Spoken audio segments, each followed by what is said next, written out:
This is the Aftermarket Radio Network.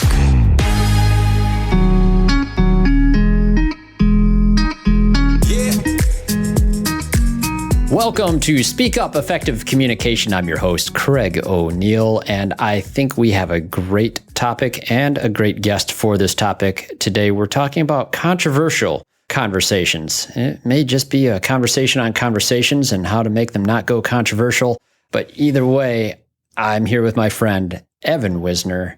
Evan, thanks for joining me today. Thank you, Craig. Anytime. Appreciate the opportunity. Oh, man. We'll do many more conversations, I know, because we get to talk about a lot of cool things a lot of times. And I think we, more than a lot of people I'm in proximity with, we get the opportunities for some ideation on some topics that we think will be beneficial to our audience. And this one makes a lot of sense, given the time of year that we're in the year that we are in, 2024, an election year. We are, I think I just read it was like 460 hours away from election day. Why would you measure it that way? I know, because the sense of impending... It makes it worse. No, it's funny. But hey, we're going to go into some talking points on this that I think will make it a little bit more comfortable for you when you're finding yourself in a situation where you can't back out of a conversation on a topic someone else is real passionate on, or maybe has just a totally different viewpoint than you. Before we go into the conversation ourselves, let's take a moment and thank our sponsors for making this podcast possible. Ready to reduce stress and start paying yourself and your team well? Achieve your goals with the Institute's personalized coaching. Visit wearetheinstitute.com/business-assessment. AutoFlow is your partner in technology. With AutoFlow, enhance your client interactions in a single thread before, during, and after the visit. To see how AutoFlow makes it simple, visit AutoFlow.com. Are you tired of juggling multiple tools to manage your auto repair shop? Say goodbye to the chaos and hello to streamlined efficiency with AutoLeap, the #1 all-in-one auto repair shop management software. With AutoLeap, you can sell more, save precious time, and delight your customers with every interaction. Your trusted companion, ShopDog Marketing, is right by your side, attracting the best customers and building long-term growth. Call ShopDog Marketing today or visit shopdogmarketing.com. Supercharge your auto shop with Inbound, AI-powered communication analytics and phone service for your professional shops. Visit callinbound.com. Okay, we're back with my guest, Evan Wisner. Now, Evan has joined me in the past. He did an episode on the 80th anniversary of D-Day. So, Evan, your background as a combat veteran in the war that was Afghanistan for you, correct? Mm-hmm. Yeah, serving with Army intelligence and serving among Army Rangers. Now, that's a pretty tough group, and that conflict itself had plenty of controversy around that. And I'm sure you've been surrounded by people at many different times that had very, very strong opinions on topics. Very strong opinions on topics that you have a different perspective of. And what we discussed here about the conversation we'll have today is really just this. Conversations can turn controversial, but conversations turn controversial based on perspective. What makes them turn controversial, I guess? What makes the perspective go in a different way? And what is it? It's just our response to something that's emotionally driven. What are we dealing with? Yeah, exactly. You hit right on it, is that it isn't controversial unless you have an emotional reaction to the perspective, like to whatever is being said, whatever viewpoint someone is trying to make, or for or against, whatever it happens to be. You have an emotional reaction in some way, shape, or form. And in no way am I invalidating. Like, you are totally entitled to feel however that you want to feel. But most times what happens is there's a conversation, and because you have an emotional connection to some aspect of the perspective, the viewpoint, the idea, the topic, whatever it happens to be, that is when it becomes controversial, because you're like, I do not agree with this. And you want to share the opposite or your unique perspective.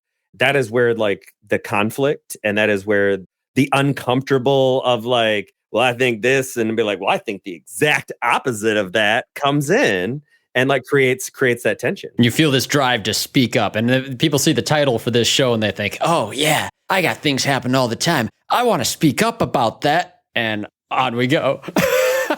But like, that's human. Like, we've all felt that way of like, yeah, no, I want to like get in on this. But then here we are as a nation where it seems like everything is controversial and and politicized and difficult and hard. And there's so much emotion around everything. So how do you deal with that? That's the real question here. And frankly, from my perspective, I don't want to deal with it. I don't want to deal with it at all. And when a controversial conversation comes my way, I'm usually the guy looking for some humorous jokes to make on either side about the issue. Is a lot of people are taking a lot of things more seriously than they need to, is how I feel about the vast majority of it. Because at a local level, I just simply don't run into the same issues people are dealing with at a national scale. I just don't. I definitely feel that where we are in time with all of the things that are going on and our current level of like technology and ability to communicate, it feels like a moment where everything is very important. And I do not think that that is true. I think that it is as important as we give attention and we give importance to, but that we're being told certain things in this narrative. And it doesn't matter what side of the narrative you're on, that you should pay attention to this. This is important. It is controversial. It is meaningful, or whatever the case may happen to be. And that there is an element of, like you're saying, like sometimes you're like, don't get involved. Yeah, just turn it off. Like, don't pay attention. Don't listen to it. That is a real way to go. But then there's those times where that's what we're saying, like, now you got to vote. Now you have to like make a decision based on what your perspective is, regardless of all of these complex factors. And like, this is what I feel is right for me. And honestly, I feel like that is what everyone is trying to do. But it sometimes feels like it's me versus that guy. It's us versus them, instead of realizing that each person is trying to do what you are trying to do, which is make the best decision you can in that moment. That's a really healthy way of putting it. They're trying to make the best decision they can, especially with the information that they're giving. I don't feel like that is where most people are at, that we see in social media or when we're around a conversation that happens. I see something else happen. I see a strong personality dominate the course of the conversation. And I typically will observe people kind of just follow along with that strong personality. This happens, doesn't matter what side it is. The stronger personality tends to win in these cases because two things occur in this scenario. Other people who either agree or disagree are just trying to have a nice time in that space, and that person's dominating it, and they're just hoping they'll stop soon. Or some of the people actually do passionately disagree, and all the other ones who disagree would just go somewhere else anyways. So what I feel has taken place for me, I feel trapped in some cases into having a conversation that with a person whose mind I know will not change. And if I know their mind won't change, the purpose of a conversation is going to be very different. My goal in a conversation like that is to survive the conversation as friends. It's just that simple. As you're saying that, you've kind of highlighted one of the things that creates conflict and one of the ways in which you can address it, which is you're like going into the conversation, I don't think this person's going to change their mind. Don't go into a conversation attempting to change anyone's mind. Go into a conversation attempting to understand that person's perspective. Well stated. Even if you don't agree. Be like, okay, I get where you are coming from. I understand. I don't need you to see it my way, but I do see where you're coming from. You might be completely against what you believe, but like make that the focus. How can I understand this person's perspective and not attempt to change it, to just understand it? Yeah. Oh, I've never thought of it that way, Evan. And it's hard. Don't get me wrong. It's hard when someone's saying something and you're like, man, I don't agree. This sounds like total BS. Or like, I'm diametrically opposed. It's really hard to then push that down and keep listening. And that's a part of it, is like, don't be like, what makes me want to change, makes me want to influence, makes me want to, this. Put that down and be like, okay, if I'm feeling emotionally, if I'm having that rise up, I am not listening. I am trying to impact or change or influence. And so allow that to bring yourself back in and pay attention to what's being said. That's really good. Because, hey, I hear things all the time. I have very strong opinions on a number of topics related to just even business practice, processes, and methods of communication and those sort of things. And I hear something that runs contrary to it, my first thought, I'll admit, is typically, I got to correct that. Right. No, it's like, that's human. Like, that's very human. I mean, I'm sure not everybody feels about it as intensely, but everybody at times are like, nah, it sounds right. I got to say something. Absolutely. That's a key bullet point for this topic, is to set a clear objective. And if I think you understand your objective in that conversation, and like you said, the best objective, if nothing else, if you know you're not going to change their mind, if you know there might not be any common ground, then your objective is really just to understand. And that's good enough. It doesn't matter the outcome of the conversation as long as I understand this person, not agree, you don't even have to accept. I just understand. I understand that this person, this is their perspective.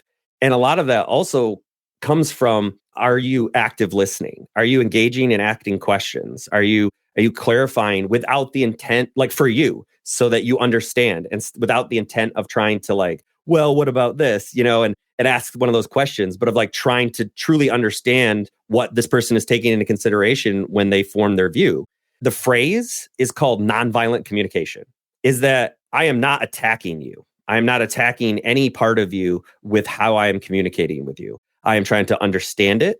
I am trying to grow the connection I have with this person individually in that moment by understanding what they are trying to communicate and where that is coming from without attempting to change it in any way. That's a great term, nonviolent communication. So this is a term you know from your studies and your line of work then. It's a staple of the therapeutic process and license, and there's been a lot of research and work done as far as nonviolent communication and how that applies to education and teaching and parenting and sports and like all of those kinds of things. It's one of those, here are some best practices for communication that reduces the amount of negative impact, if that makes sense. Yeah. So the obvious opposite of nonviolent communication would be violent communication, which I don't necessarily mean a threat always, but it could be like, oh, everyone who thinks that is stupid. You're an idiot.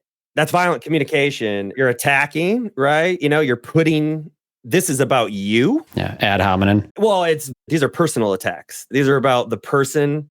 That's violent. That's aggressive. Or if you are trying to change instead of suggest, that comes in a lot, is because like with communication of like, I think I'm going to go run my head into this wall over and over and over again and be like, okay, that's an understandable approach because you're a little bit frustrated. Like I could definitely see why you were doing that.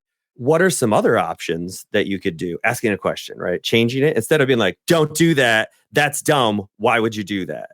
It's more about taking how you feel about it and be like, how can I connect with this person and help this person if they want it?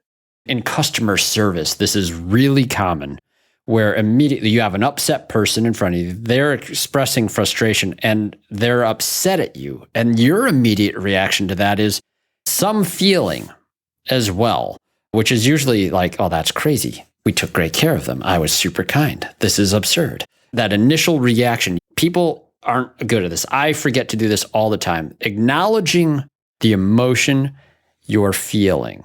That's tough. I talk about this openly sometimes. There was a period of time where I went through therapy, and one of the things I found beneficial on that was specifically that point. How does that make you feel? Type of question. It seems like a silly trope that goes along with anything related to anything therapy, but that's the whole point, is that you acknowledge and understand that feeling first and foremost. Then you can deal with it, and you deal with it in a great way. And conversation is no different. I think it's a good strategy to actually acknowledge that emotion verbally. What you said causes me some concern, makes me fearful for these people or this thing or that or whatever it is. And by putting that on the table, now we can address it. And it might make for a more healthier conversation. Or someone who will pick on that even further. Well, you're only feeling that way because you're stupid. I don't know. Most people aren't that. They aren't. And they aren't worth having a conversation with, probably, if that's the type of person they were. Right. I think I just saw a commercial, or it was like an ad or something. This lady came in and she's like, this is terrible and I'm bringing it back and like blah, blah, blah. And the person's like, oh, okay, here you go. And like, here's a free thing for your inconvenience. And you could just see the like person was like, oh, thank you. I thought I was going to have to feel angry for a while longer, but now I don't. And then the person's like, did you want to fight about this? And she's like, yeah. She's like, okay, go ahead. like, you know what I mean? Like, it's true. Sometimes people just got to get that. You just got to get it out, right? It's like, oh, do you just need to be mad about this? And like, part of being able to do that in a healthy way is you have to be comfortable enough with your own emotions that be like, okay, this person can have this elevated emotional event and it does not have to impact my emotional status or how I respond. But yeah, you gotta be mad. You want to let this out? Go nuts. Yeah, you be you. All right. And then when you're done, okay, you feel better? Yes, I do. All right, let's work on this. Let's fix this. Let's help us. Let's do whatever we need to. Sometimes people just gotta let those emotions out.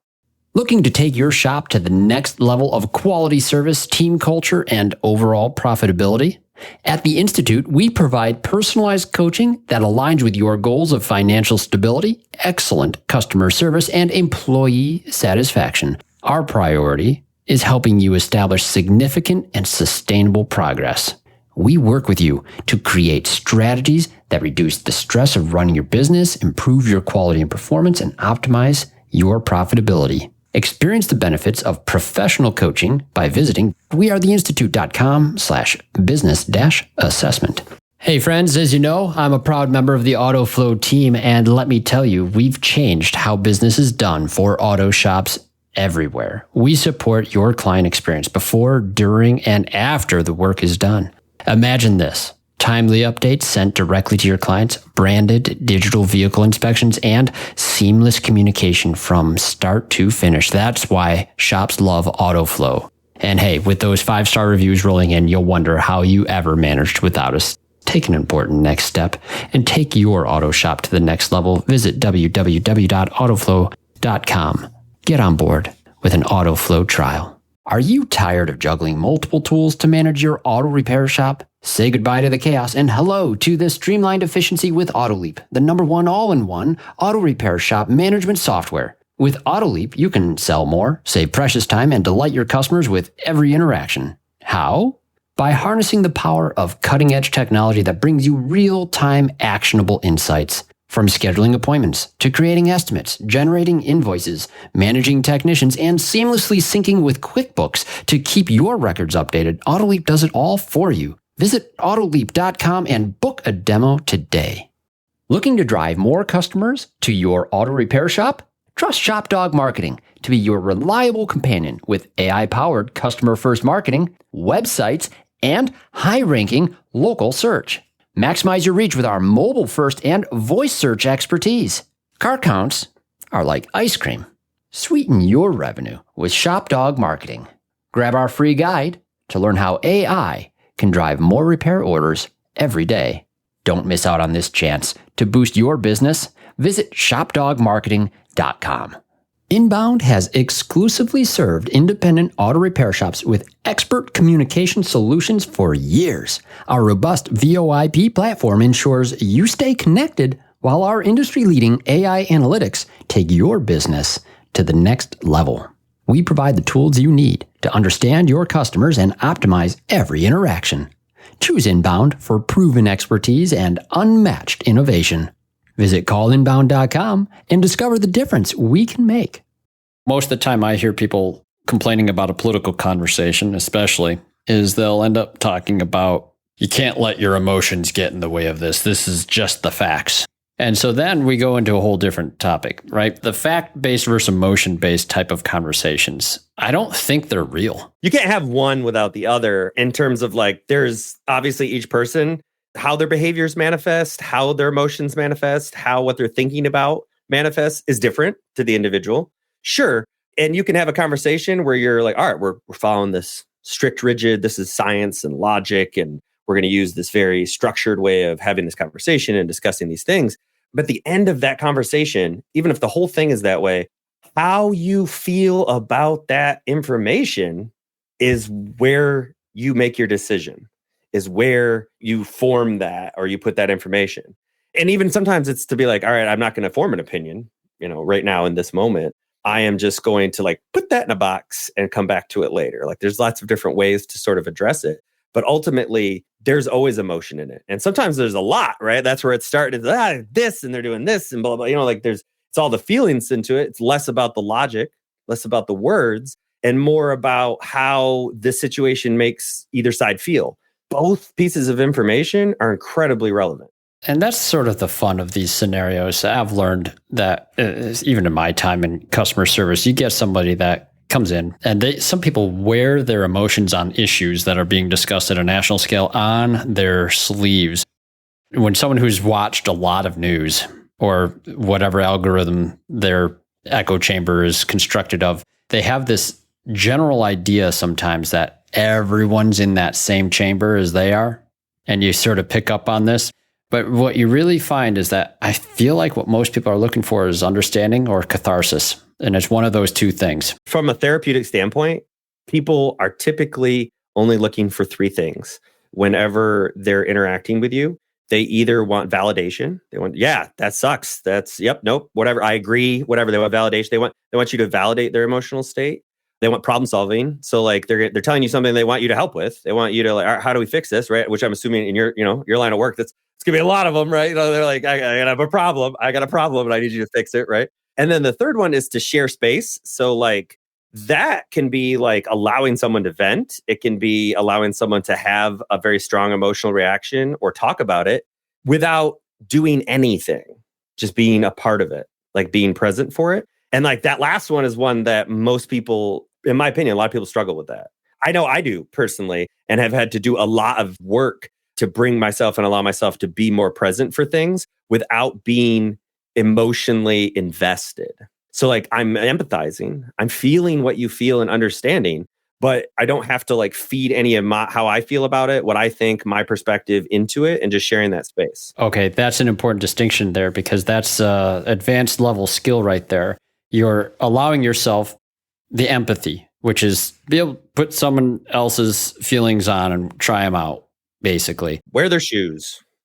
But you aren't investing your own emotion. You're not injecting how you feel about it into what they're saying. That's really interesting. You're thinking about what it would be like to wear his shoes, but you're not going to like steal them, put them on, and make that your... These are mine now. These are my shoes now, yeah. So like you don't have to do anything with it. You're just like understanding. Yeah, no, that's a really great way of putting it. And I think that would give our listeners a little bit of context into a position that you are likely to find yourself in for how to act in that scenario. Yeah, you aren't required to emotionally invest. You're not having to give yours into the scenario. This is not something I'd be like, yes, this is what you do, because this is 100% situational, what I'm about to say. Depends strongly on the people that are involved and their own maturity and level of conflict resolution skills that they have. The third thing is it depends on how much practice you've had. And which is that when these things come up, you determine, what does this situation need from me? Because sometimes the situation doesn't need anything from you. But like when someone's like in your face with like, yeah, and this and that and blah, and these guys and those and left and right and, the narrative, right? And like all of that stuff, it can feel like you have to respond, even if it's to agree, even if it's to disagree, that like this person is impacting me in such a way that I have to re-engage with it, and you don't. But like I said, all of that is very situational dependent and person dependent on like whether it's helpful or whether it's useful. But most times, in my experience, when people are like that, they don't need anything from you. They just need to let it go. They got to get it out. They got to say it. What about those of us with something to say? And we want to say it, and we want it to be effective. Is there a way to engage in something that may be controversial in a way that isn't going to, lose half the room, half the audience, half of our community, or the person right in front of us for that matter? The best advice that I can give that is relevant regardless, it doesn't matter what side of the political spectrum you're on. It doesn't matter what your personal views or beliefs are, where you come from, any of that, that when a situation comes up, take an opportunity to listen and understand the other person first before deciding what you're going to say, how you're going to say it, if you're going to say anything at all. When you say something, you should know without a doubt that you fully understand what you are responding to, what you are giving information. Like, do I fully understand what this person has said and how they feel in the context of it? Yeah. I feel like this is the step that never happens in the world. Oh, it isn't. Because it requires being patient. It requires sitting without emotionally reacting to what may be incredibly volatile language, topic, situation without responding. And like, that's very difficult because one, you have to feel safe that like, it does not matter what this person is saying or doing. It's not going to negatively impact me. I feel like most people that want to say something, that are compelled and often will say something without thinking about it, they already feel very safe. They're very confident people. And I can be guilty of this too. Or they don't. Or they don't. Or they feel incredibly afraid of like, this person's made me feel not safe, and so I'm going to attack back. So like, it really depends on that part of like the narrative. I think about this a lot. It's like, it's very different if a man is standing and yelling at me than it would be if a man is standing and yelling at one of my partners or at just like a female tech. Just that cultural dynamic can have a change on it about like how safe you feel.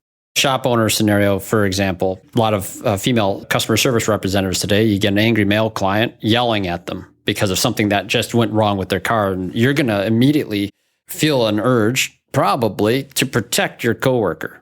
That's right and good. But then at the same time, you're going to have to engage in active problem solving, conflict resolution with the client as well. So this is a real challenge. Hey, calm down, sir.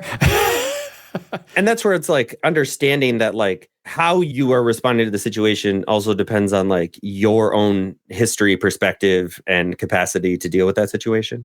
And so like everybody's is different. And like ways in which that you could work on it is to practice some of those things of like, I am not going to continue to emotionally invest in this thing, but you can still listen. You can still be present. You don't have to like give extra time and energy. Or, and I do this a lot. So like if somebody says something and it feels like they're attacking me very directly and like my fight or flight immediately goes up, I'm like, okay, we're about to throw down.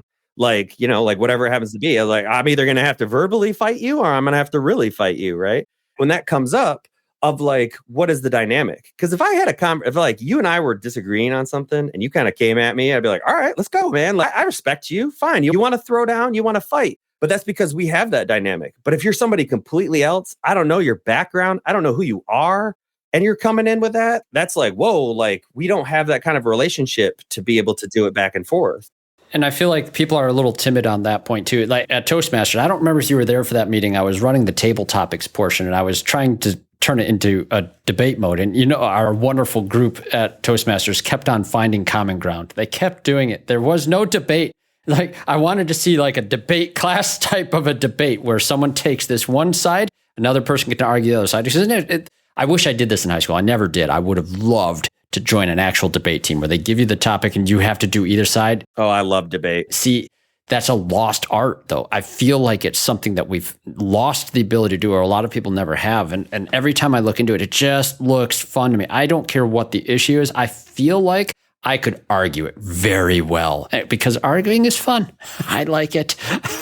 That's something to also consider is that like, if you enjoy those kinds of things, that's very different than if you don't enjoy having those kinds of conversations. I don't enjoy having them in a situation where there's a potential to lose client, influence, friend, or family member. Right, when there's a professional impact, a professional or personal impact, yes. Correct. So like creating an actual environment and space where this can occur in a healthy way, I think is the real question that we should solve. What's it look like? What's it look like, Evan? A good way to look at this is it doesn't matter what kind of, I keep in my head, I'm like picturing like a customer service representative at an auto shop because like we've discussed this and I'm like, yeah, that's when a lot of interactions are going to occur. In that setting, you cannot do anything about who you're going to interact with. You have no idea. You have no idea how they're going to feel. You have no idea what the situation's going to be. You have no idea. Like you might have a little bit based on the context of like what's going on, like as it comes about. But generally speaking, it's just going to be a customer, a person, a random situation, a random problem, a random whatever. And so accept they have no control over what someone else is going to say or do. Start right there. I have no control over what this person's going to say or do. I only have control over how I respond to what they say or do. Wonderful book recommendation I had from my boss, Chris Cloutier, was the book Unoffendable by Brant Hansen, a Christian author. And he takes a nice stance too, even in speaking with his Christian audience. Like they should be the last people that should be so offended in the world today. But that's the main crux of the book is that the main thing is that you do not give over control of yourself and your emotions to something someone else did or said. I have tried. I by no means am perfect at this. There's definitely times where people like, they said the right thing in the right way and it got me. Yeah. No one's perfect at this. Anyone.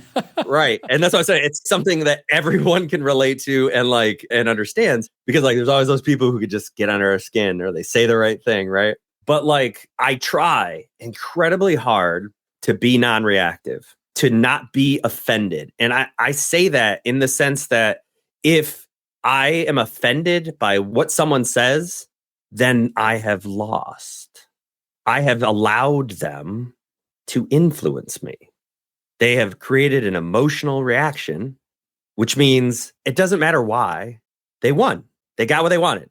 Because that's what people do when they're like yelling and screaming is they want a reaction. Oh, yeah. Dude, there's a whole culture of trolls out there. They are there to get your goat. Right. That's on the extreme, right? People who are intentionally trying to screw with you. But even like the average person, like someone who's very upset with their customer service, whatever happened, a perceived or actual mistake, right? And they're upset. That person, they're expressing their displeasure. They're emoting, right? They're feeling a way because they want you to feel a way so that you will fix that problem. And the reality is that like, it's okay to feel whatever you feel. In fact, biologically, you have to. You have a 90 seconds, like where an emotional response goes through your body, and you have to feel it, like that experience. How you respond to how you feel or what action. Wait, this 90 seconds, this sounds involuntary. Yeah, it's biology, right? It's like once that process starts, it has to finish because it is the release. Thing happens, right? Out here. I feel this way, emotion from whatever the thing is, like some type of thing. Someone's yelling at you. We'll just say that someone's yelling at you. And the immediate thing feels that way. Well, then like the entire system of like your neurotransmitters in your brain and how emotions are processed in the body, how they're felt in the brain, how you feel it and experience it physiologically, that process all has to happen. Like it just will, like, because you can't stop that process. It's a cycle. Yeah. And I feel like a lot of people jump into the immediacy of someone who's experiencing that process and they're trying to interrupt that. That doesn't work, does it? Right. But also you individually, even if it's like you're non-reactive, you're still feeling that. And so like you give yourself permission to feel whatever it is that you feel, but not behave, not do anything out of that place. So give yourself that 90 seconds to process. And honestly, a lot of times that's a good opportunity to be like listening, not be trying to do anything, be like, all right, I'm not going to worry about how I'm feeling and all of this stuff. I'm just going to try and focus on listening for understanding. And then like give that process that 90 seconds to go through. Then that is when your higher brain can actually like start doing work related to like higher brain function of like what logically is the best way to handle this situation. But you have to allow that other part, the midbrain part, right? The emotion center, and then the process, the physiological process to go through it.